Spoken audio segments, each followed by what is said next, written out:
Let's get drunk at the director's garage. Let's get drunk at the director's garage. It don't matter wherever you are. Let's all get drunk at the director's garage.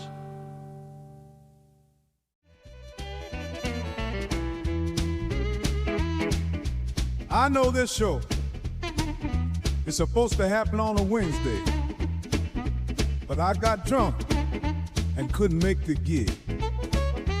So I packed up my headphones and I headed out the door. And here we are today. Time to get this show started.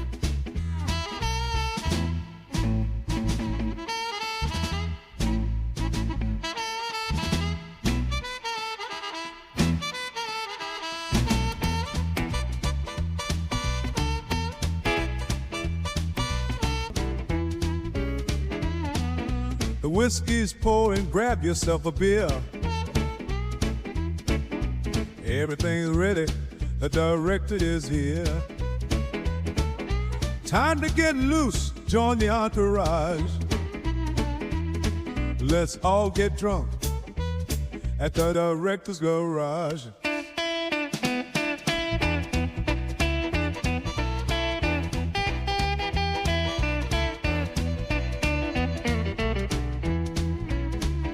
Let's get drunk at the director's garage.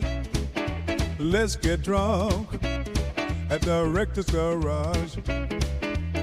It don't matter wherever you are.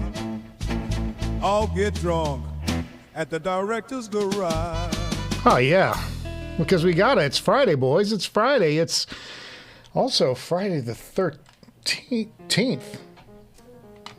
You stay right there. Sorry.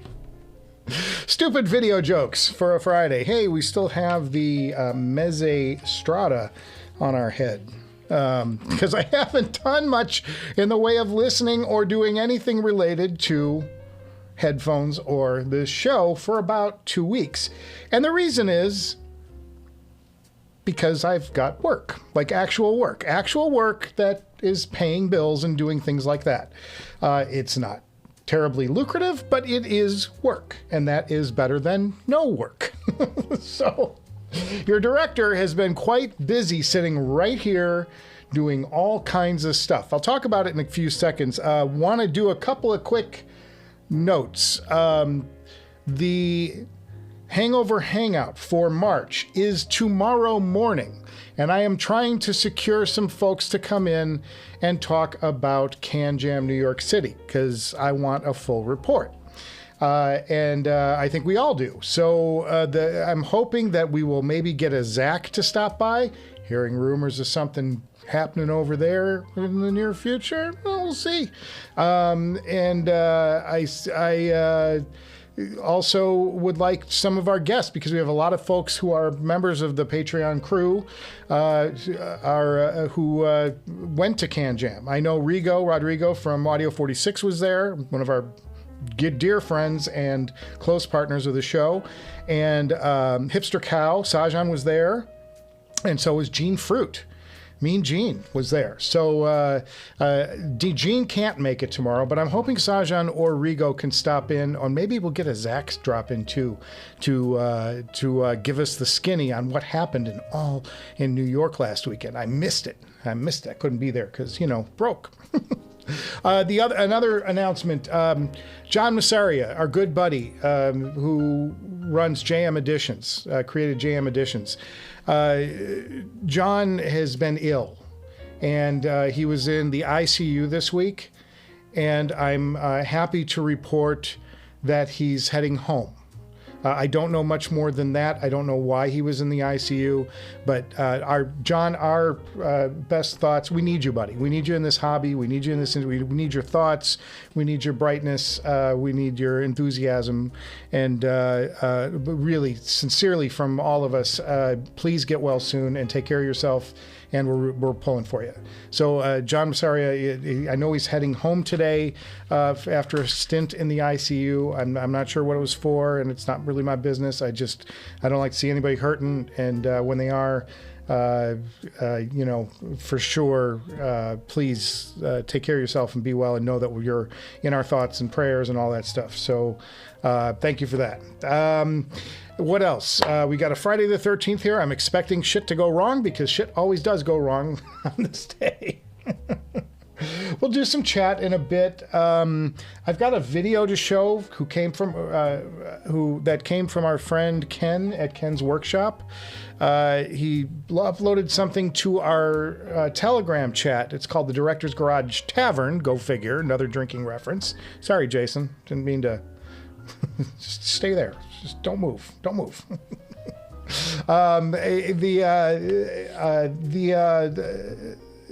The Telegram chat, yeah. If you are a $5 or more subscriber, or you know, for Patreon, I don't really want to charge anything for Patreon. I mean, ideally, I would just give it away for free. In an ideal world, however, you know, financial situation is not great, and I need to put a paywall on that private live stream that we do on Saturdays once a month, because we don't want to get trolls coming in. If people don't have to pay, people who troll you don't want to pay you. So, you know. So you know, so for that fun, I put a small fee on that of $3 a month. It's pennies. It's not even a penny a day, I don't think. And you can anyway, you sign up for that. $3 gets you in the door for the Patreon thing. And if you go up $2 more, I give you a link to our private Telegram chat, which is shockingly active. There's stuff going up every day or two. Joey V, it came from him. It was his idea, and it's really been remarkable. The chat over there has been very vibrant, and a lot of photos and videos and people's systems, and talking about the latest headphone breaking news and stuff. There is some breaking news in the Hollywood world, and this may be of interest to you. It's very of interest to me, because some of the people I know that I've worked with in the past have been affected by the news that broke today, and that's in the entertainment news. Access Hollywood and Access Hollywood Live got canceled by NBC Universal. A lot of friends who work over on that, even though I was with Entertainment Tonight, who's kind of the rival. We all are friends, and we all were in the same trenches together in that world. So it's really sad to hear that, you know, a whole avenue of production is vanishing. And it says something about the state of syndication. It really does. That it's really, you know, that was every network's, that was a lifeblood for a long, long time. And to see it shrinking as it is not good for anybody in the business. Cheers, everybody. Raise a glass to John Massario, too, please, if you could. You know, John, we're really thinking about you, man. So that's affecting a lot of my friends. The other show that got canceled in this roundup was the Steve Wilkos show. It was a talk show. Steve Wilkos I know quite well, because he was the security guard on the Jerry Springer show for a number of years, and broke up a lot of fights, and, you know, the craziness kind of kept things calm. And but they spun him off, and he got his own show. And I know the executive producer of that show, Rochelle Consiglio, who married Steve. And I know Steve, and I know a couple of the editors on that show, and they're all out of work. So that's kind of sad. Yeah, if you guys didn't know, I worked before my work on Entertainment Tonight for about 7 years or so. I was the senior editor for the Jerry Springer show when it was really crazy and huge. So I did a lot of blurring in an age when blur tools were not what they are today. Today, you just, you know, draw a circle and it's done. And some of this stuff can be done with AI. Just name the body part and it'll blur it. But back in the day, you had to get really clever about how you blocked body parts and things that happened. So it required a lot of work and a lot of effort. And we worked 6 6.5 days a week to produce the necessary material to put on the air every week, which left you about half a day a week to really relax and have a life, which wasn't, it was a big grind, but we did it for a long, long time. And that time, actually, we got a little more time back on the back end because the computer started getting faster. We could edit much faster. But in the early days, it was, we were barely making our quota of 6 shows a week. So it was a lot of fun. It's a lot of fun. It's a lot of fun. So anyway, that's kind of the skinny on that. The Director's Garage regular show, the next show is going to be a repeat of what I said last time. Because of this work I've been doing, I should tell you a little bit about it. But the show that, or the show that's coming up next is going to be the Ori 3.0 review. Full review, and it's written. The script is completed. It's done. I just need to find time to shoot and edit it. And I've got 2 projects coming up that are going to be time intensive. And the current project I'm working on is I'm working for an AI corporation, and what they do, you know how you go to an AI site like a chatbot or whatever, and you type in a prompt, and then it gives you a solution. What I'm doing is I'm grading solutions that people put into AI. So I'm basically giving feedback on everything that went right with something that somebody typed in and everything that went wrong. And it's very minute. It's minutia. It's like granular detail. And somebody said, well, what's the job really like? And I said, well, do you ever watch Severance? Remember the show Severance? I'm sure everybody's seen that. When they're staring at the computers and there's like numbers and stuff and they're floating around and stuff and they're kind of grouping stuff together and putting it in a little box and stuff. It's not all crazy unlike that, except it's more like you're trying to decipher little details about what's going on the screen. It's very I don't think I spend a single session doing this without walking away with a headache.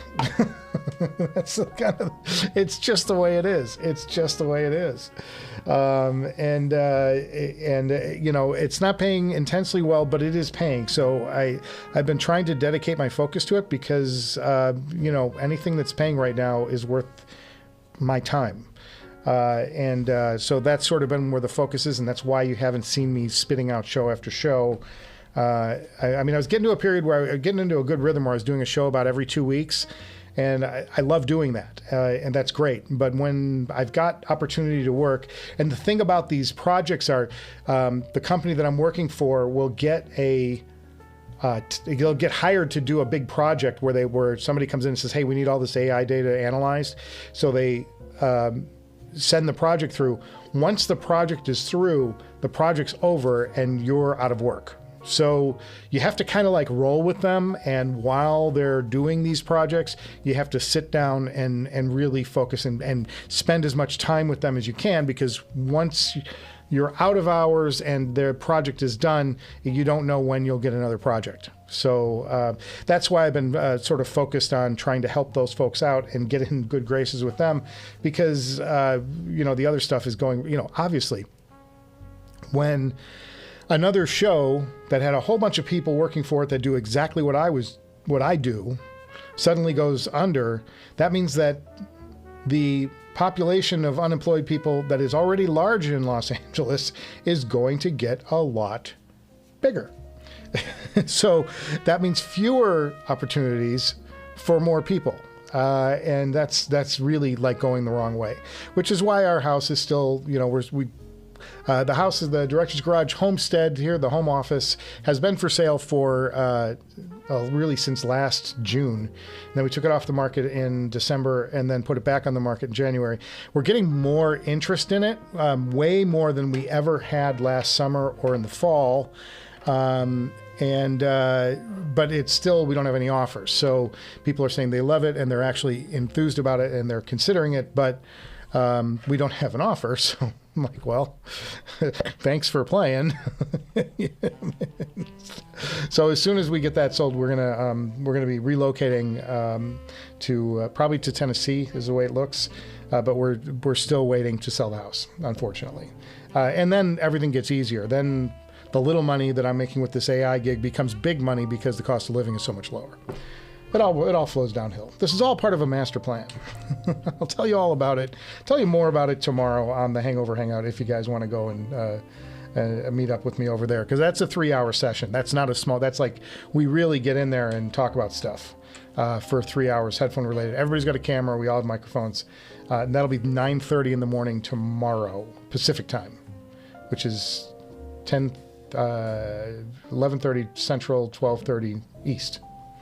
Beyond that, we're getting into a heat wave here in LA, so that's not going to be a lot of fun. I do want to show you one video, and I can't remember what's in this video, but it was sent to us by Ken Workshop. Ken's Workshop, my good buddy Ken sent this our way. Actually, he uploaded it to the Telegram chat that I was talking about, the Director's Garage Tavern, and then he said I could use it on the show. So I have to drop some music here for a bit, because I'm not sure what's on this clip. And then I got to find the clip. It's in here somewhere. Okay, here we go. Open with. Let's open it with VLC. Let's see if we can. Okay, so this is about the Wandla and the software on the Wandla. Let's just take a look at it and see what it is. I don't know if there's audio with this or not, but I'm assuming there is. Let's see. So how am I going to do this? I need to... Where's my desktop? Sorry, Vels. I had an idea of what I was going to do here, and then... okay, let's close this. Oh, here we go. Okay, so... what I need to do is drop the music here. It's all very technical. All right, so we leave that up. Drop the music there. All right. And then I can bring this up.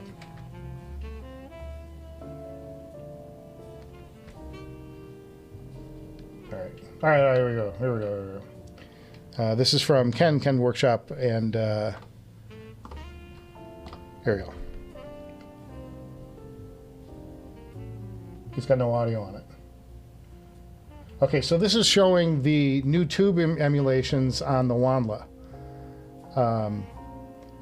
And this is for the Golden Sound edition of the Wandla.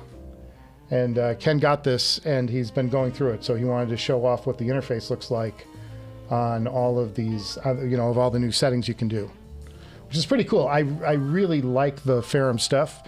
As you know, I'm a fan. I had one in here for a long time. But that's cool.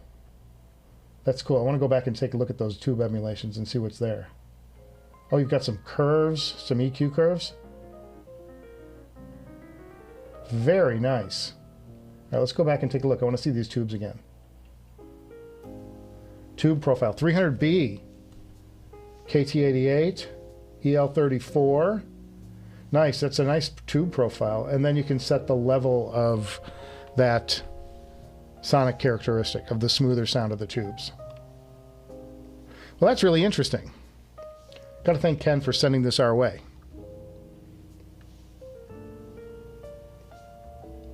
Yeah, very neat.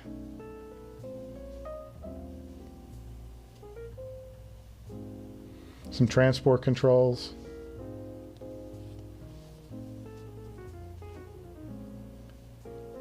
Impact level. So that'll be the amount of the mix that takes over those modes. So it's nice. You can just dial in a little bit of the tube saturation, it sounds like, and then, or dial it out, a little bit, and or you can make it like a full thing. That's really interesting. All right. Wow. Okay. Well, a huge thank you to Ken from Ken's Workshop. Still hasn't gone away. A huge thank you to Ken from Ken's Workshop for sending that stuff our way. That's really neat. And he said we could use it, so I appreciate that, Ken. Cheers to you, wherever you are. I know he's not in the audience today. He said he had other things to do. I was chatting with him, texting with him back and forth. Very good. Okay. Well, that's interesting. Well, that was really cool. That was really cool. I haven't seen those new menus. I've just heard about the things, but it's what I appreciate about it, because this is really hot, because my own voice comes back in my ears, and I don't like the sound of my voice. Like John Lennon. Do something to it. Put a phaser on it. The cool thing about those what Ferrum is doing with the Wanla is they're constantly updating it and adding new features. And I appreciate that. I appreciate that, because that's something that really the DCS back here, which is a billion times more expensive, the DCS has only had 2 software updates like since I got it. And that's like, a couple years, 2 or 3 years maybe. I don't know how long I've had that thing, but it's been a while.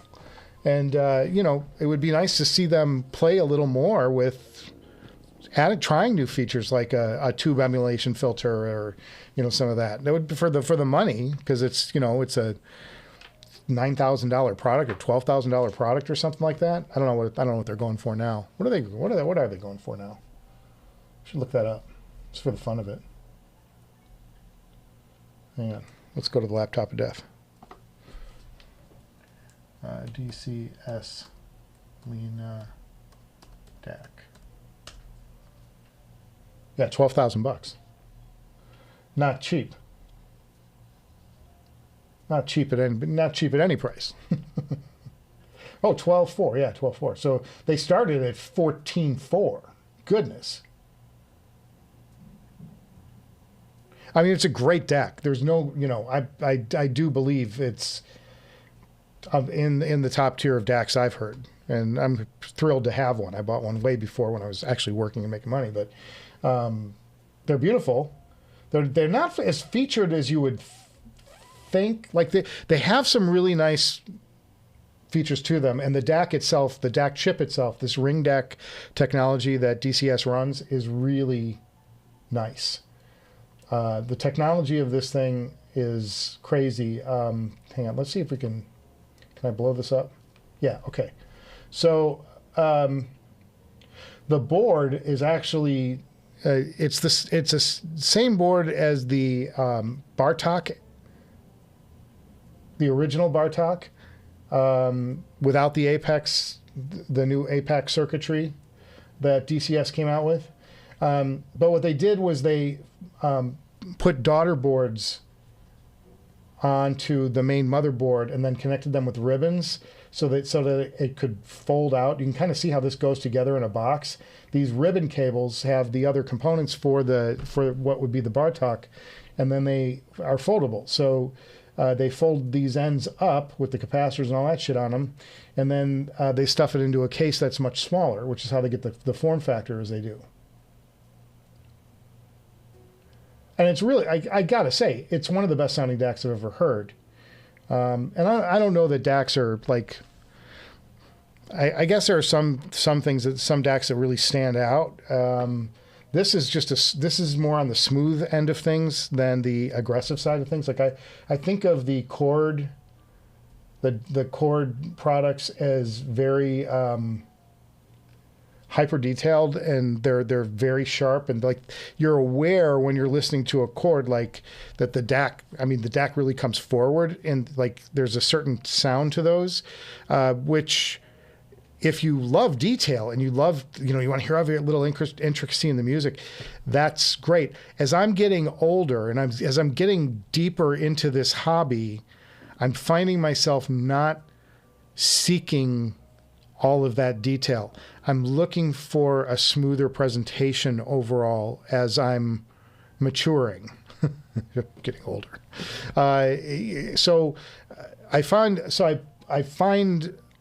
the DACs that are a little more on the laid back side, like the Weiss, is really nice. It's a very, very nice sound. I seem to remember the Timbaki. I didn't spend a lot of time with the Timbaki, but I seem to remember that giving me that sort of flavor.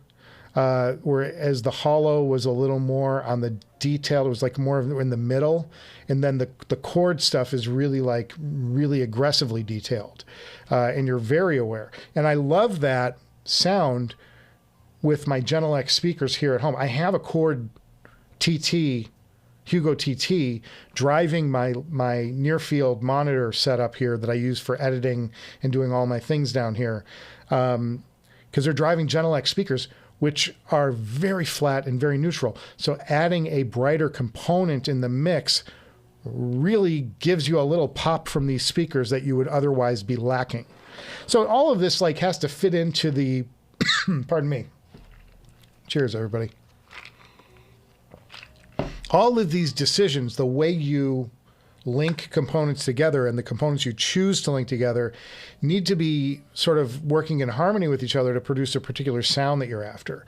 So in this case, I had a very neutral but great, phenomenal pair of speakers in Genelec 8040s, which I paid a ton of money for, and the subwoofer, which I paid a ton of money for to give it that bottom push. And I don't have the subwoofer all that like aggressive in this system. It's more like supportive, but it's really nice to have. But the TT in this circuit is perfect. It's like, it's a great complement to the sound of this system. I would say, if anything, I've got a more neutral system here these days, because you know, I've changed amps a few times, and for instance, when I had the, trying to go back in time here, when I had the like the Phonitor X, and I had the Bakun. That's a good example. The Bakun is a more on the detailed end of things in the in its presentation, and when I had the chord stuff hooked up to the Bakun, it was probably not the best pairing. When I put the Lena in the system, it was a better pairing because that Bakun was a more aggressive, detailed amplifier. So, like they worked, the synergy between the two components seemed to me to be a little better. Whereas here, the Samuels is not a hyper detailed. It's very neutral, and or at least that's my opinion of it. Because you know we all have different hearing, but of course, but the Lena is very neutral, and if anything, it's a little on the rolled off side. There are other filters on this thing, though, and I will confess, I kind of just went through this thing once. I wish I had a close-up of all the settings, but I kind of went through this thing once and found things that I found, like settings that I'm like, this is nice. This is like kind of where I want to be, because I didn't want to sit there and be tweaking that component every time I change an album or something. It's kind of like one of those things where I prefer to set and forget, and anything else I'm going to do an EQ somewhere in the chain if I'm going to. Most of the time I don't. But I do have, like, there are a lot of settings on that thing to roll off the treble and like give it a little more spike. I just kind of found something that I liked, and I kind of leave it that way. Maybe I should consider spending a day on it at some point, just trying the different filters and stuff and reassessing now that I've had this, this Ray Samuels amp in here for a while. And it really benefited, the Samuels amp really benefited from that op amp change out we did about a month ago. Most notably on the ESTAT side, it really brought it more in line with how I remember the how I what was I talking about? Sorry, I saw something pop up and in front of me, and I'm like, it caught my attention. It reminded me more of the KGS SHV. It kind of brought it more in line with that sound, which was to me, a little bit superior to the Samuels amp on the ESTAT side. I had the KGS SHV Carbon CC in here. I think that's the best that is the best ESTAT amp I've heard. But I think that this op-amp upgrade in the Samuels amp, in the B21 Raider, really brought it neck and neck, if it didn't surpass it. I don't have it here anymore, so I can't do an A/B, but that's sort of the impression that I got after doing that op-amp change. That made a big difference. There was a big difference there. Big jump in like space. There just seemed to be a little more space and everything. So very good upgrade from Ray, and as always, you know, he's one of the great people in this hobby. So anyway, let's get into some chat. I don't have a ton to talk about today. Well, I've been sort of talking about like work and things like that, and then we talked about the Hangout being tomorrow, and then I showed off the video. But I do want to let's go through the chat, and let me see if I had any other notes for today. And put in the chat, by the way, if you saw anything at Can Jam, if you were in Can Jam New York, or you saw something new that caught your eye, because I will be 100% transparent. I have been out of the hobby. Like, my focus has been out of the hobby. I haven't been on social media. I haven't been on Facebook or LinkedIn even, and I haven't been on Twitter, X, whatever the hell it is these days. And you can tell I'm like a social media butterfly, aren't I? But I haven't been on any of that stuff, so I really haven't caught any news that's come out. So you'll be informing me as much as anything. If you happen to have heard of something that's new, I'll call it up on our laptop of death here, and we'll take a look at it live on the air, because we are live across America on a Friday. Cheers, everybody. Cheers. It's happy hour somewhere.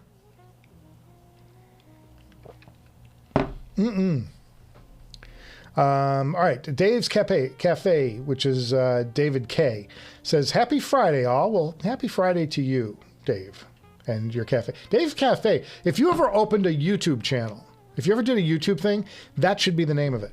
It should be Dave's Cafe, because that's something I would actually like that would be like appointment viewing on YouTube. I like that. David, do your own YouTube thing. I'll even be a guest. I don't care. It'll be fun. But yeah, that's a great name. It's a great handle. That should be your YouTube channel.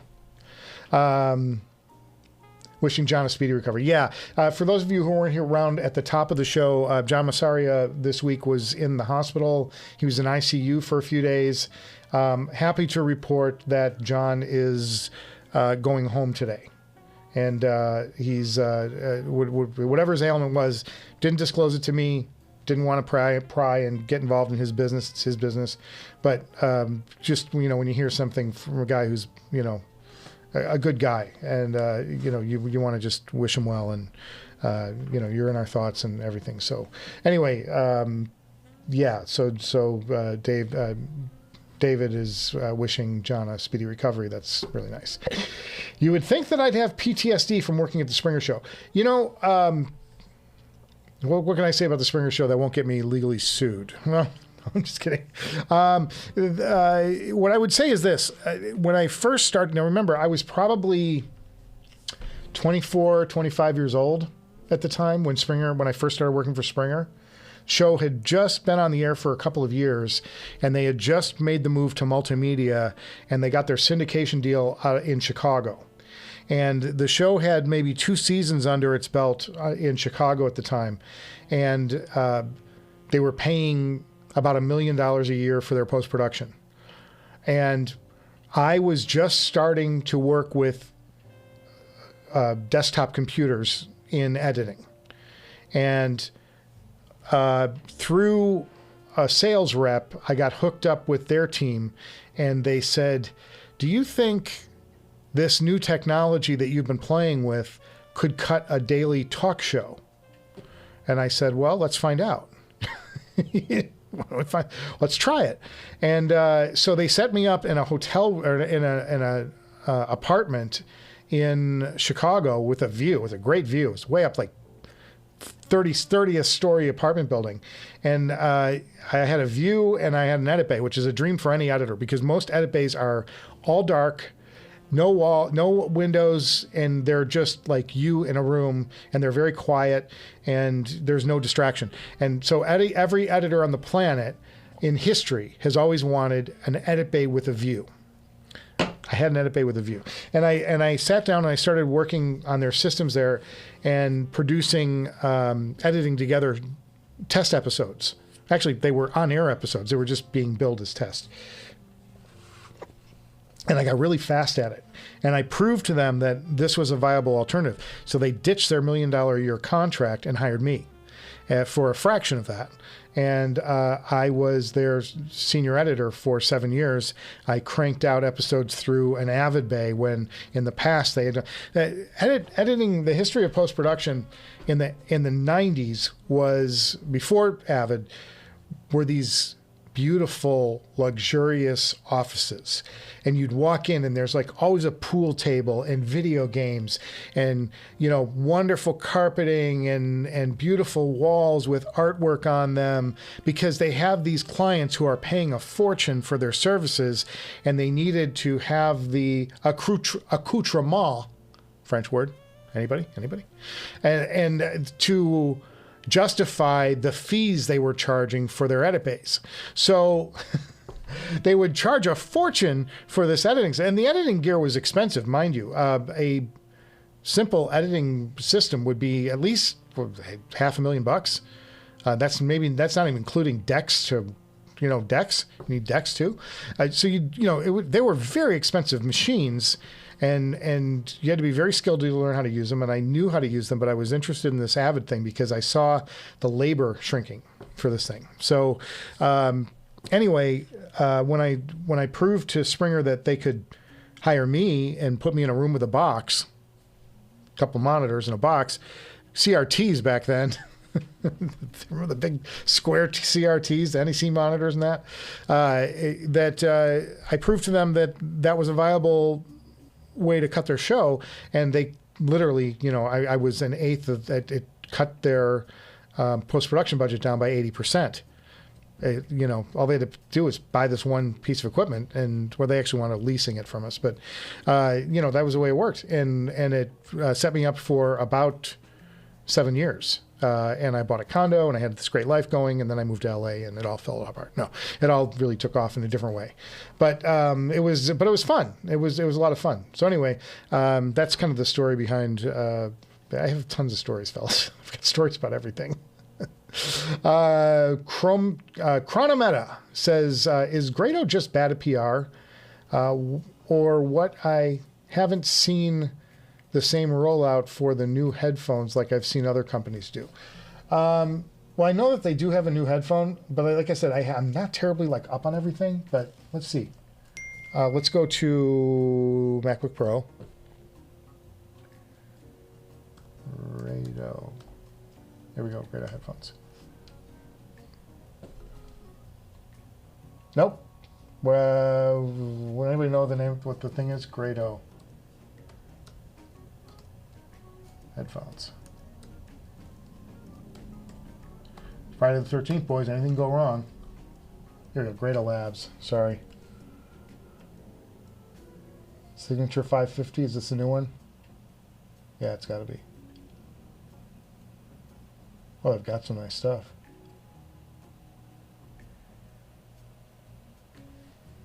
They got a lot of new stuff at Grado. Wow.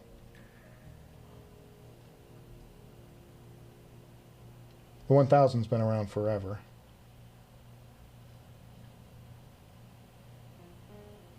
This looks intriguing. Let's see what it is. $16.95. That's probably on the high end of Grados. It's got to be on the high end for Grados. Let's see what another one is.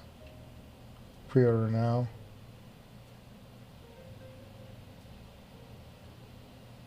$9.95. So they've come up in price too. Yeah, you're right though. They don't really have they don't seem to do a lot of marketing, Grado. And part of that is, You know, most of the people who advertise on HeadFi.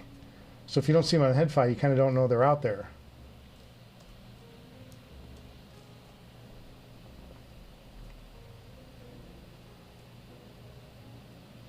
And they're not on. Sorry, I'm being rude. You should be able to see what I'm doing. Oh, some nice impressions from CanJam. Maybe we should look through some of that. I don't know if I can legally though. But yeah, they don't take out. I don't think they take out ads. And if they're not taking out ads, a lot of people won't be aware that they're out there. I know Audio 46 does put them on the home page every now and then.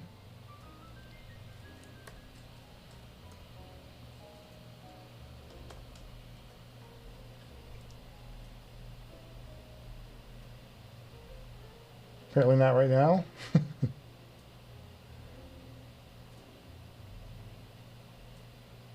Oh, there you go. Signature 550S. Well, what does it say about it, by the way? I didn't read the write-up. Here we go. The Grado Signature 550 brings the core values of the signature line into a more streamlined and approachable form. So these are approachable, but the old ones are not approachable. You couldn't approach them to put them on your head. I love this marketing shit. Designed for listeners who value musical engagement. Who wants to be engaged in their music? Ew. As much as technical performance, which is to say, not terribly detailed. No, I don't know, fellas. I haven't heard them. But it's fun. Like when you try and read through the lines, like, what are they saying about this, really? It's funny. That's funny shit. That's fun. That's a good time. That's a good time. So yeah, I don't know. They just don't. Maybe they just don't have the advertising budget, and they don't put it where you hang out, where you go. I can tell you this: HiFiman follows me all over the web because there are those cookies, and they know that I'm like on HiFiman's website a lot or whatever, and they must have just sniffed. Oh, you're on this website a lot. Let's push those for you. So I get a lot of ads for HiFiman popping up in my feeds whenever I'm on, like, you know, some news site like CNN or something. It's like you'll see a HiFiman ad on the side. That's just the internet chasing you down. So, but yeah, you're right. I don't see much Grado over there. So, but I will say, I mean, I have a pair of 80s here. They're nice. They're nice. I mean, they're cheap. But I thought they were interesting, and I was into them when I first got them. I mean, I think I found... The problem is, it's like, you know, you hear other stuff and you get turned on by that. So anyway. Mr. Cardos has a JAR 800 V4 being made for him just because of the review. I can tell you this. I'm jealous. I am Mr. Cardos...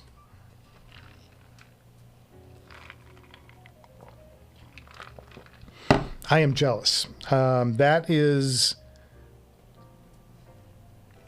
a remarkable headphone. Remarkable headphone. And boy, did I piss off some people by telling people it was good.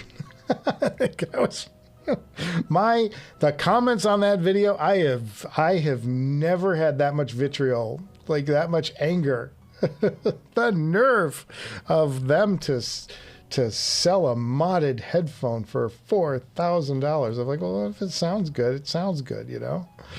What do you want me to do? Lie? Tell you, oh, this sucks because it's for, you know, that's a good product.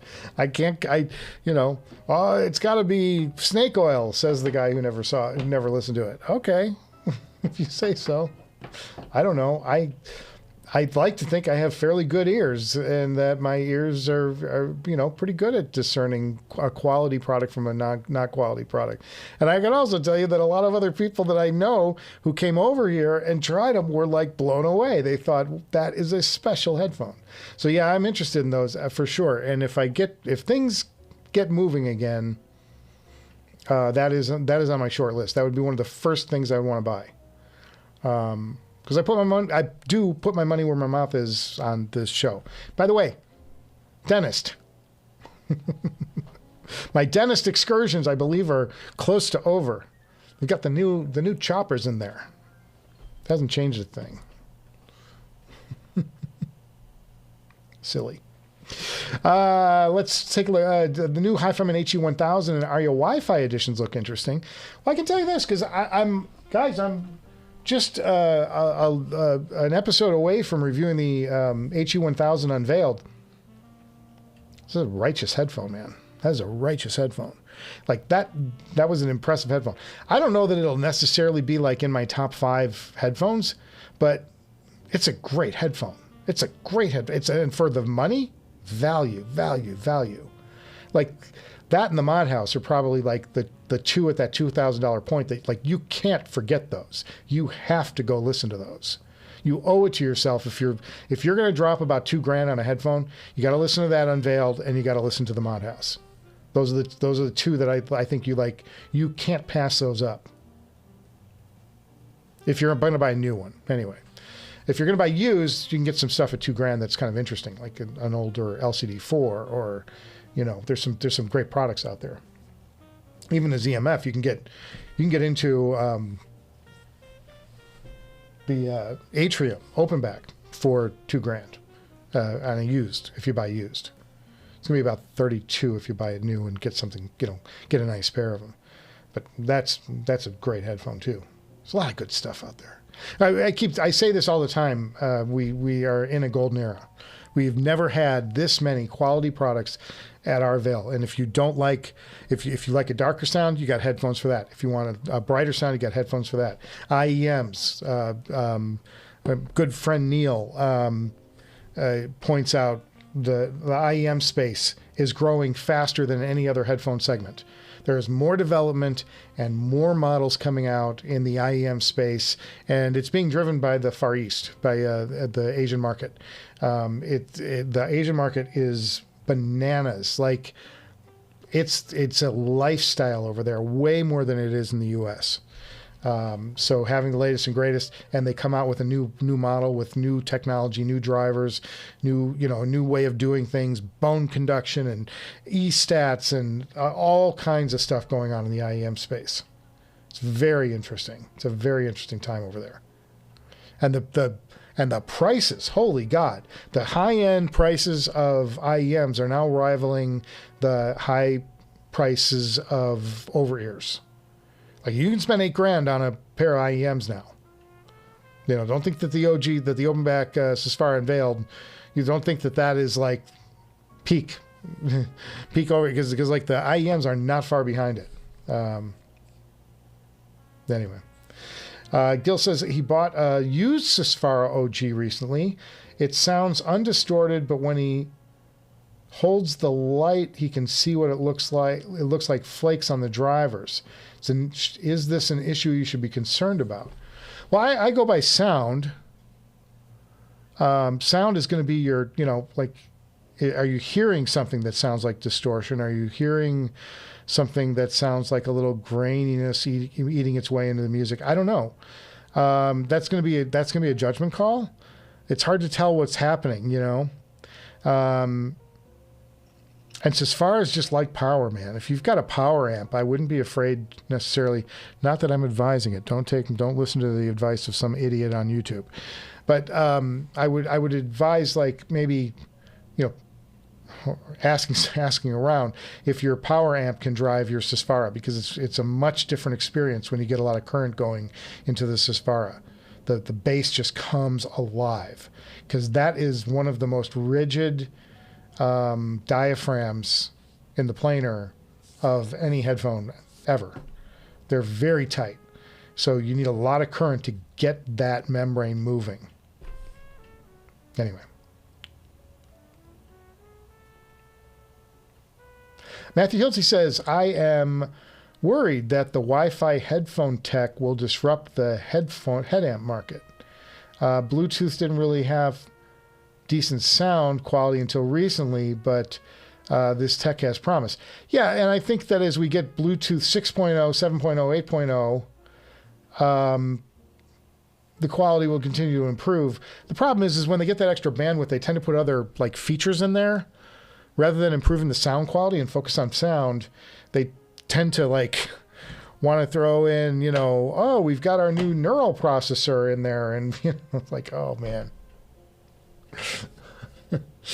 So they waste that bandwidth with something else instead of making a wider path for music data.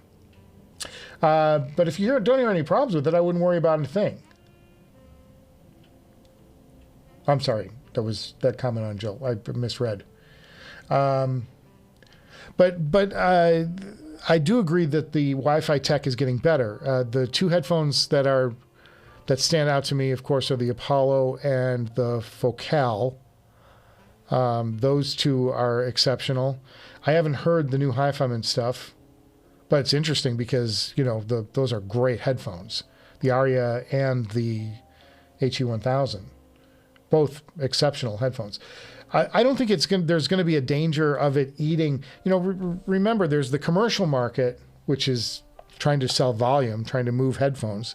That's where your Beats, where your Apple, whatever the hell they had, the Apple cans, Apple cans,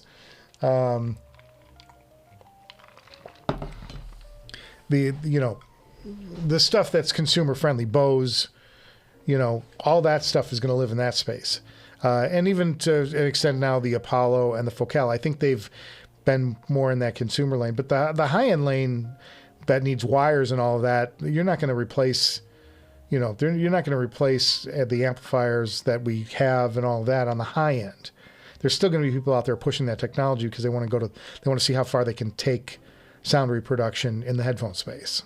You know, as long as you have Danny's out there and Zach's out there and, you know, these great Ryan Dietz and, you know, these guys who really are pushing the technology and they're like, they want to see how good they can make it. That market's not going away. My opinion. Could be wrong. That's what I think.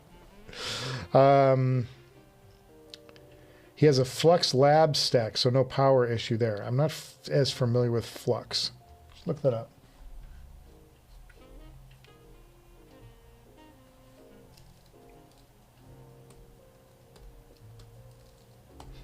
You type in Flux and it comes up capacitor. Back to the Future. That's funny. You know how it's like it'll suggest something to you? All right, let's take a look. Flux Lab Acoustics. I'm assuming. Yeah. Oh, that's nice. Ooh. All right. Aesthetically, that's a sexy shot. That is a sexy shot. That is brilliant. That is a beautiful, like, well-balanced. Nice. Nice. Very nice. Very cool.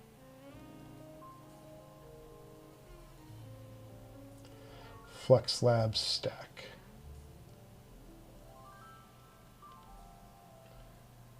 What's the, I'm just looking for some power data.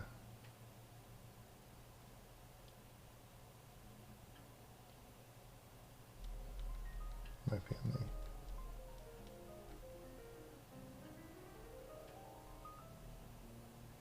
additional information. Oh, here we go. Here we go. 300 ohms. 5 watts per channel. 26.1.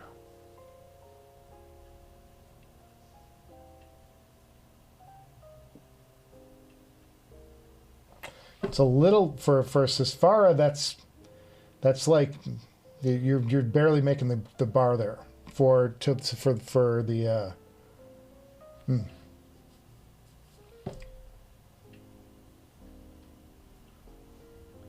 That's going to be tight, but you'll push them, but if again, like, capacitance on this as far as everything.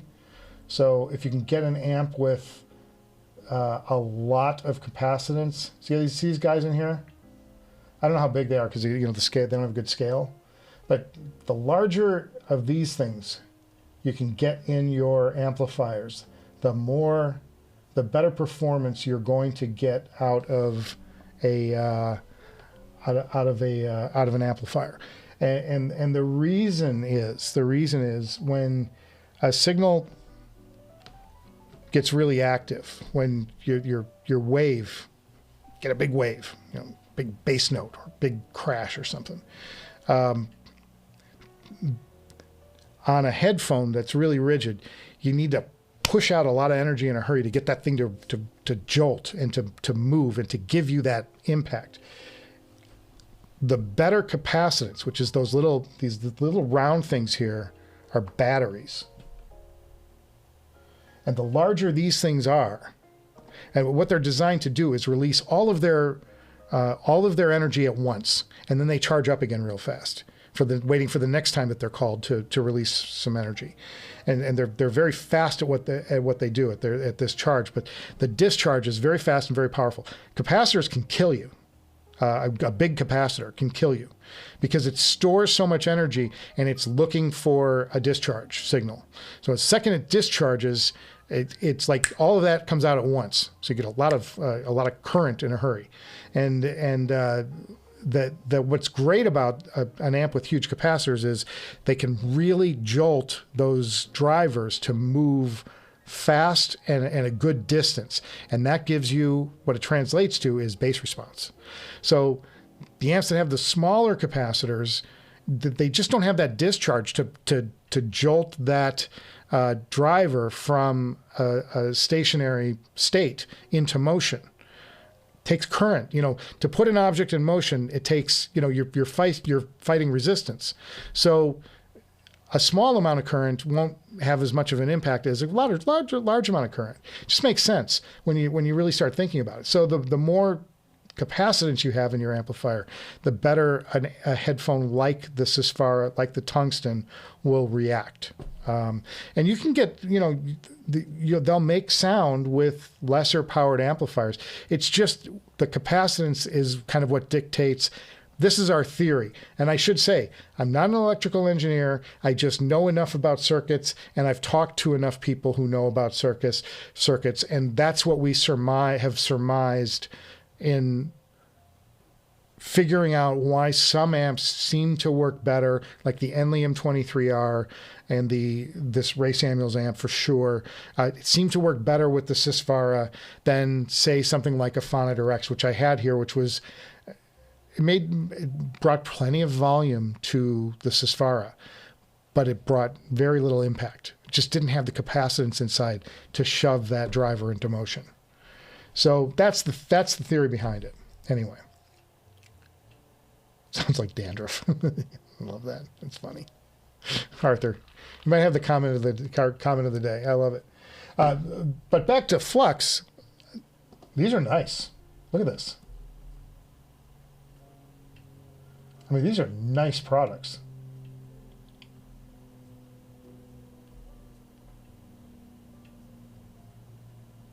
Have a lot in common with the Ferrum, but without the flashy, grotesque sticker on them.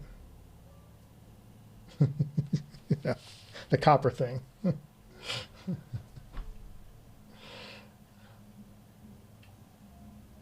I love that they characterize their amp as a darker tone, though. That's going to be more for me, for sure. I love darker toned products. It's something that I've really started to appreciate more and more, as I've mentioned earlier in the episode today. Ukrainian company, good. Support Ukraine. Why not? 2M fields. Well, that's good. Then you get the one for each side if you're putting two together. That's going to help your power situation. Arthur Haywood had a good time at CanJam NYC this past weekend. Lots of great products coming to the market in the next few months. I wish I could get you live, Arthur. I would make you do a little report on what impressed you. And yes, we have the Jason mask. It is Friday the 13th, folks. It's a little joke. He's been behaving. He hasn't been moving. Guys, if I can't amuse myself, what are you going to do? So fun, so fun. Okay, so what's up for me this weekend? Tomorrow morning is the Hangover Hangout for March. We're hoping to get some CanJam impressions in that feed. I have notes out to several industry professionals that I think we would like to hear from. I don't know. None of them have responded yet, so I don't know if anybody will be responding and be joining us. I'm just going to check and make sure nobody emailed us while we were on the air. It doesn't look like anybody has. The other thing I can't wait for, guys, is when I get back to doing, you know, like making money and like having money coming in and all that. I want to do more. I want to get back to my giveaways. I love doing giveaways. They were so fun. It was so fun to contact somebody and let them know, hey, you got a headphone coming your way. You know what I mean? That was like that's the most fun thing I think I've done on this show.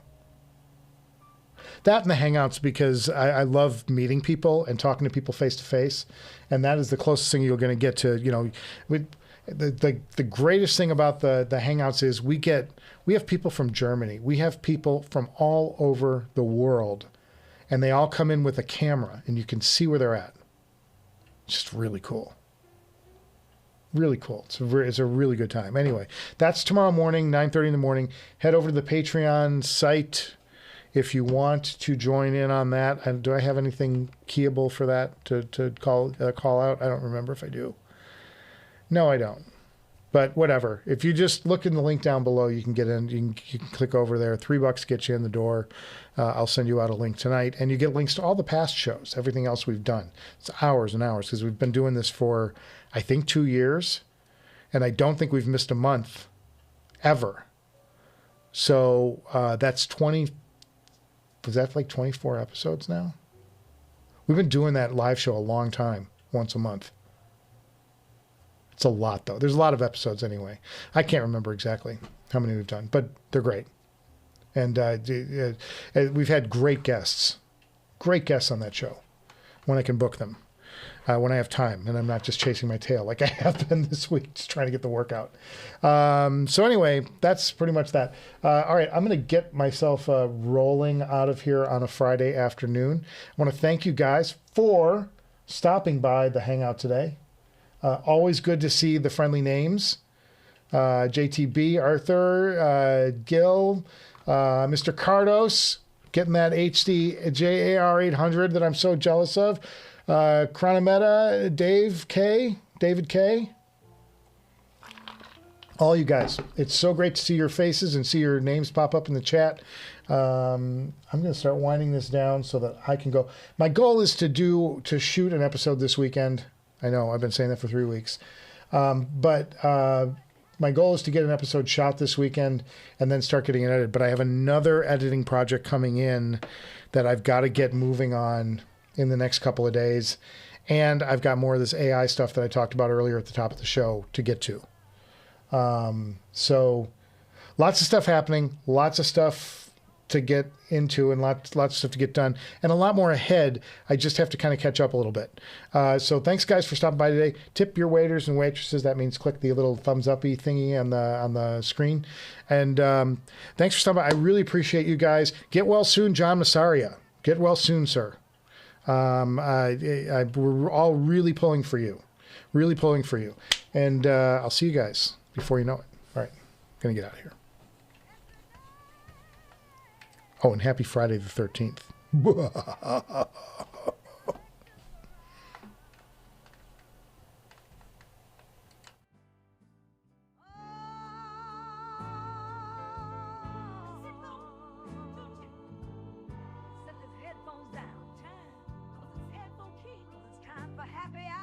People